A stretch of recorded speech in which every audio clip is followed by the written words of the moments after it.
Hello and welcome back to another episode of the Bad Ideas Garage. My name is Steven and this is my very own 2009 Pontiac G6 GT Convertible.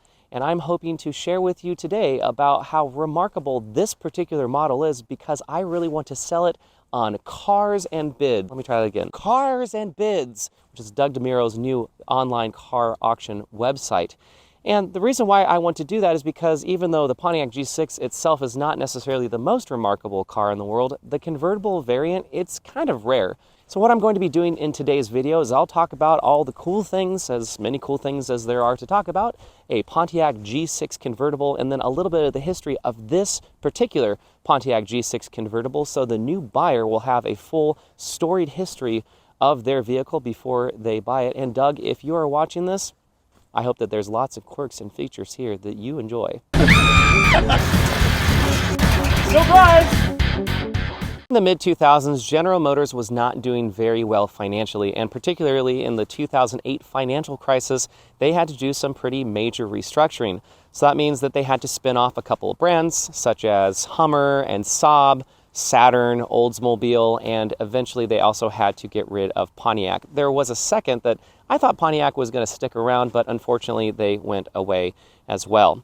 So during that time, they made a couple of really cool products that I thought that they might have made those to try to save the brand. They had things like the Pontiac Solstice, also known as the Saturn Sky, which was a small two-door convertible with a turbocharger. I thought that that was really cool. They had a rebadged Holden Commodore from Australia that they imported to the United States, called it the Pontiac G8, which was really cool. You get a Corvette motor in the front, rear-wheel drive, manual transmission, and 4 doors for the entire family.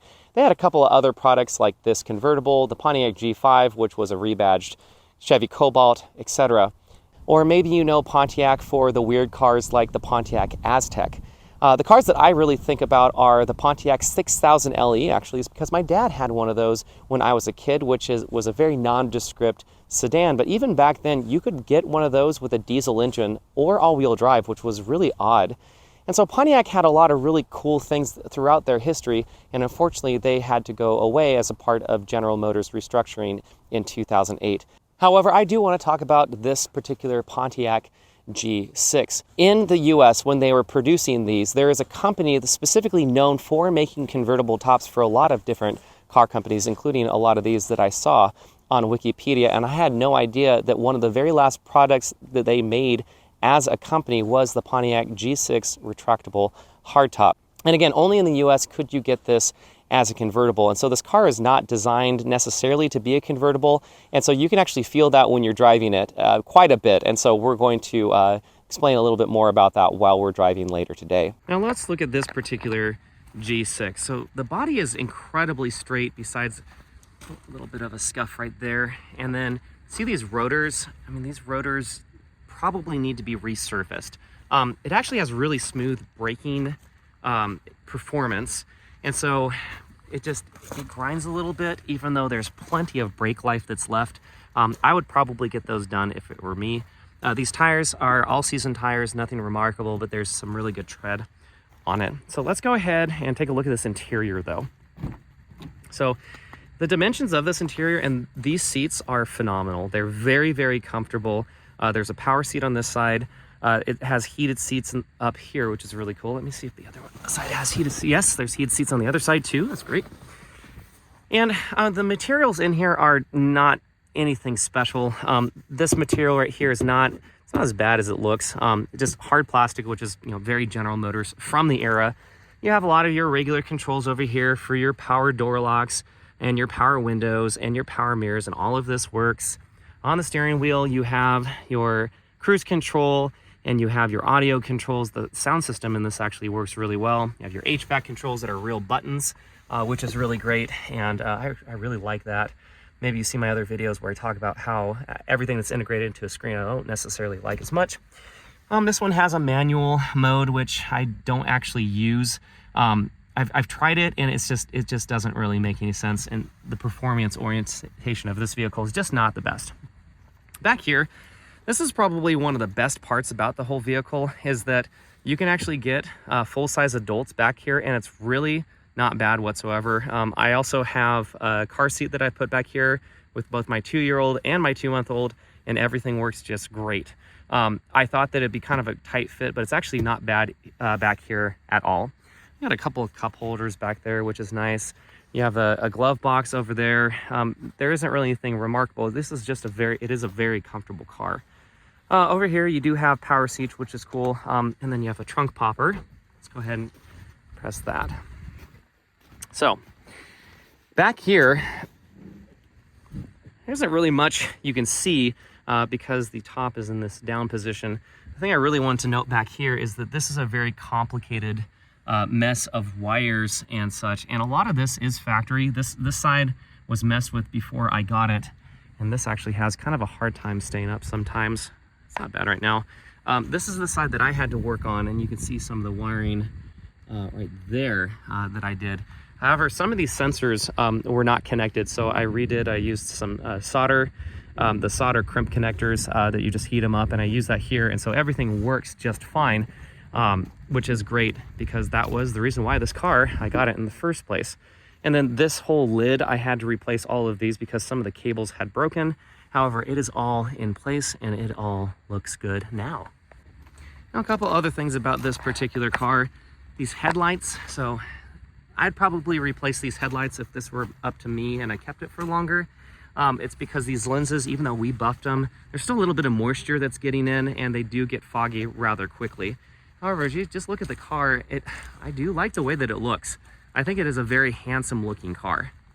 Oh, another one for this particular one is that there is a crack in the windshield that it's right in the middle of where the driver looks, so I'd probably get that replaced. This also has remote start, keyless entry. Let's go ahead and start this and listen to it roar.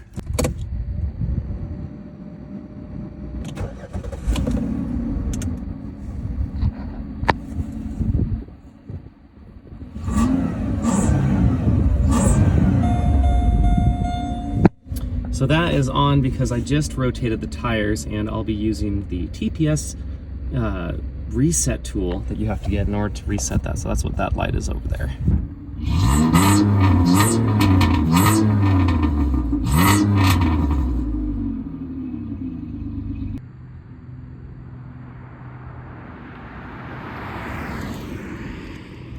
Let's go ahead and put up that top.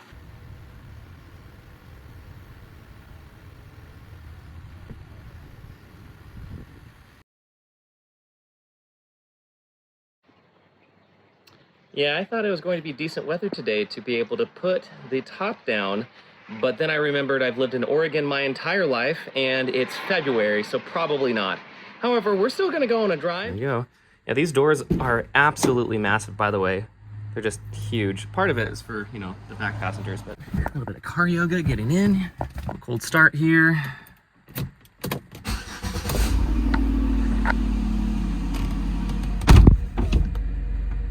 Go.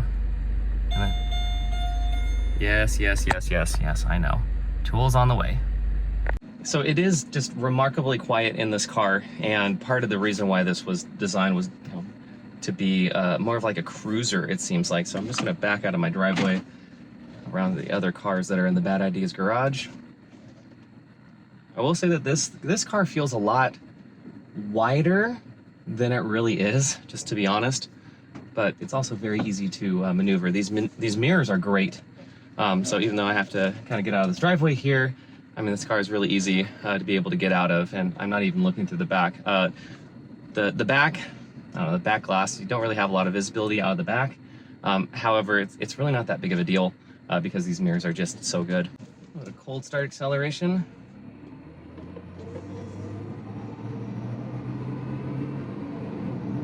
So I'm not sure if you can hear that, but if you give it any sort of decent acceleration, you can hear what sounds like the variable valve timing. And I thought it was an intake leak, and I did a little bit of research on this.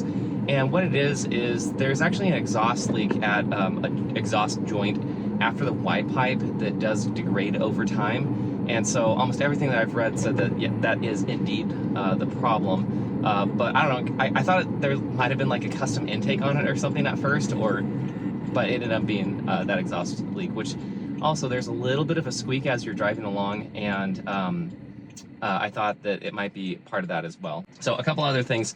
This car is just alarmingly comfortable. These seats are amazing. I have heated seats that it's right here.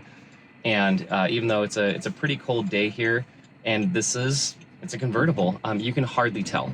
So other cars that are convertibles with a cloth top, I mean, you're gonna hear it and you're gonna feel it. But in this car with the retractable hardtop, you hardly notice it. So a day like this, it's in Oregon, it's like 35 degrees outside, and no problem. It feels just like my daily driver, and it's quiet. And I've taken this up to 70 miles an hour before, and it's very quiet. Driving around town, it feels kind of like a GM boat that you might feel if you're driving a Buick. So this is on the Epsilon frame, or the Epsilon platform that's been used for a lot of different products, including products that are made today. And so it does feel big, it does feel floaty. There really isn't much of a sport performance orientation to it whatsoever. Everything about it, just like you're going over these potholes, it's no big deal, it's just gonna take them in. We're gonna take this corner, and there's a lot of weight that's getting moved around. If you wanna put just the windows down, because the windows in the back, they go down separately. Oh, sweet truck, bro. But putting those windows down is actually really nice, just like this.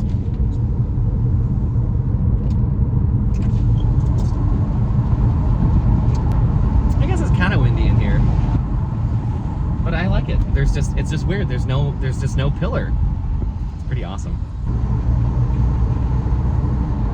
All right, so I accelerated there, and honestly, this is just not a very, very fast car. Like, it's just not fast whatsoever. I'm gonna take a turn up here. I'm actually gonna put the top down and go take the turn, and hopefully it's not gonna rain. All right, here we go.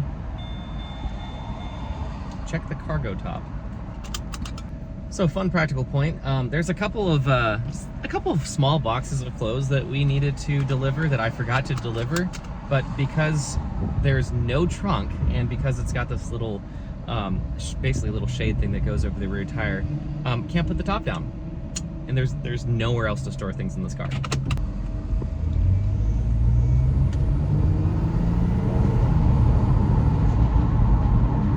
Okay, I guess it's not as slow as it seems. You really got to get into it with the accelerator in order for it to move. It's not bad. I want to say the 0 to 60 is like 8.5 seconds, which seems a little silly for, you know, having a 227 horsepower V6, but I guess it is what it is.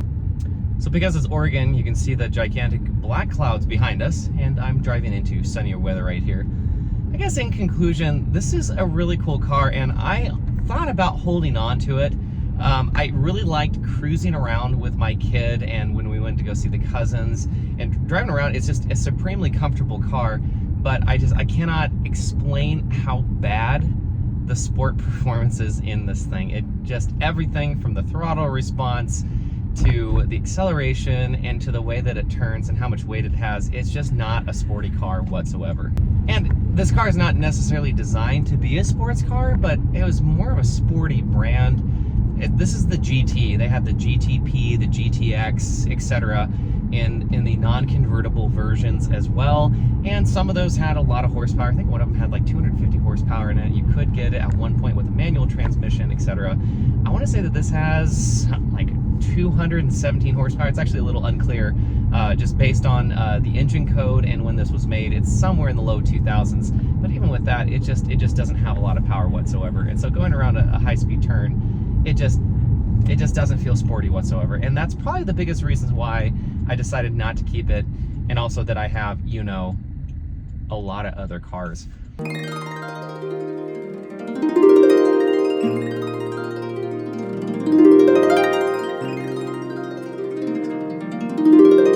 right, so the plan is to sell it on Cars and Bids. Hope I got it right that time. And if it gets accepted, I don't know, because it is kind of a rare car, but it's not super rare. And you know, the cars that get sold there are a lot nicer than this one is, of course. They have sold a G6 convertible before, but it had like 10,000 miles on it, which was really rare. It sold for like 9 grand. So I don't know. I letting this go to the next owner, I think it's going to be okay. And it's dialed in. You could daily drive this right now. It doesn't really need anything. I'm actually going to pull over here because it looks like it's not going to immediately rain.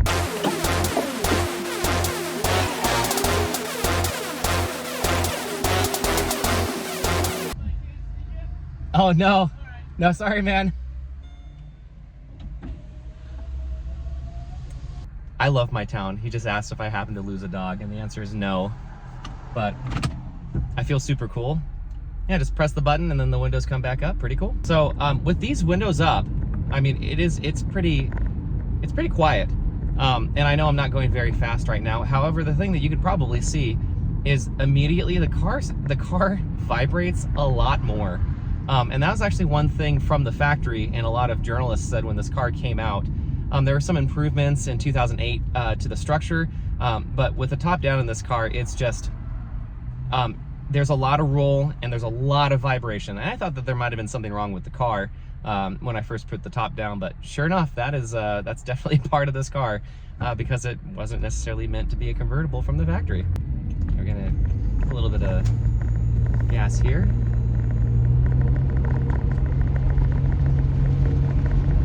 So now I'm going at decent speed. It's really not that loud in here with these side windows up. When the windows go down, you can't hear very much, and I would probably not have them down. Just flooring it.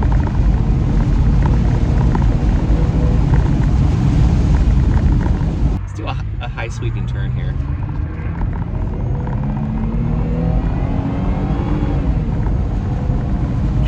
Transmission just takes forever to shift. Okay, here we go.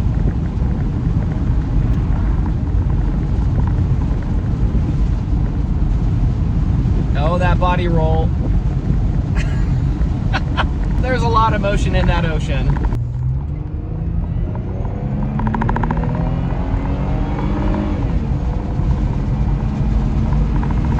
Everything is jiggling. Uncomfortably so right now. Okay, that person definitely looked at me like, what the heck are you doing? Well, look, it's sunny right here. There's a storm over there, but it's sunny right here. Is this the little micro perforations just seem to make everything just jiggle. It's the best way that I can describe it, which is, journalists said that that's what this car did new. And this has about 131,000 miles on it. It just jiggles. Those unhappy clouds.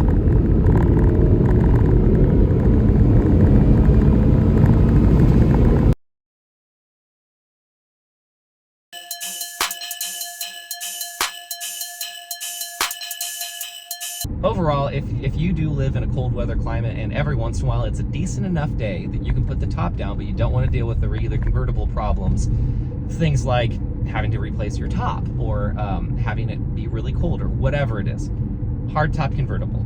There are a lot of really good options, and honestly, this is a good option if you don't really need a car that's overly sporty, because this car is not sporty. The one that I would probably get if I were to go buy one right now is the Lexus IS 250 and 350C. So they took the Lexus IS and they made a two-door convertible version of it. And I saw a couple of those and they were really cool. So about that time they made also the Lexus SC that had a V8, which was really cool. I'd get the IS because my friend, also named Colton, he had one with a V6, and that thing was just, it was wonderful. So that is the video on this 2009 Pontiac G6 GT Convertible. So even in the time that I started filming this video, I went on the drive, started to do a little production. I did apply to Cars and Bids, and I didn't get in. I'm not necessarily surprised. I know that there are much cooler cars that are on the site, but they were really nice about it, and they said, please come back. So they said, go ahead, maybe try something else with another car sometime. They were really nice about it. And I do have that 1982 Porsche 924 that's currently in the garage that we should be finishing up soon, and it depends on if Ashley likes it or not, but that also might go for Cars and Bids, so we'll see. All in all, we appreciate you watching the Bad Ideas Garage. As always, please like and subscribe. I really appreciate the support. We're about to hit 1,000 subscribers, which is really cool. We always appreciate you spending your time here with the Bad Ideas Garage. We'll catch you later.